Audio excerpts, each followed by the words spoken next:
2024 අවසාන මාසවල කොළඹට ආසන්න පරණ ෆ්ලැට් එකක අමුතු සිද්ධියක් වාර්තා වුණා.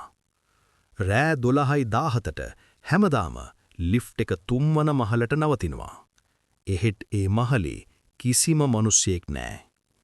CCTV බලද්දී දොර විවෘත වෙද්දී පාද දෙකක් පමණක් පෙනෙනවා.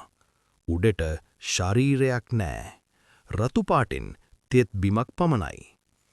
එක් රැයක සිකියුරිටි ගාඩ් ලිෆ්ට් එකට ඇතුල් වුණා. දොර වැසුණා. Light of. ඊළඟ උදේ ලිෆ්ට් එක 3 වන මහලේ නවතිලා. ඇතුලෙන් හමු වුණේ ගාඩ්ගේ මොබයිල් එක හා ඇඳුම පමණක්. ගාඩ් නැහැ. අදත් රෑ 12:17ට ලිෆ්ට් එක නැවත නවතිනවා.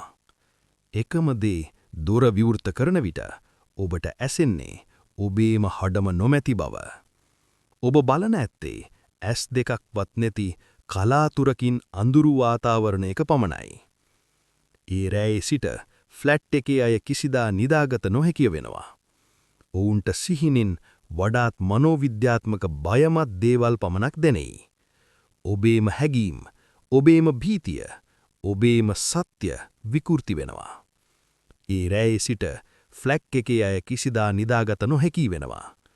ඔවුන්ට සිහිනෙන් වඩාත් මනෝවිද්‍යාත්මක බයමත් දේවල් පමණක් දැනෙයි. ඔබේම හැඟීම්, ඔබේම භීතිය, ඔබේම සත්‍ය විකෘති වෙනවා.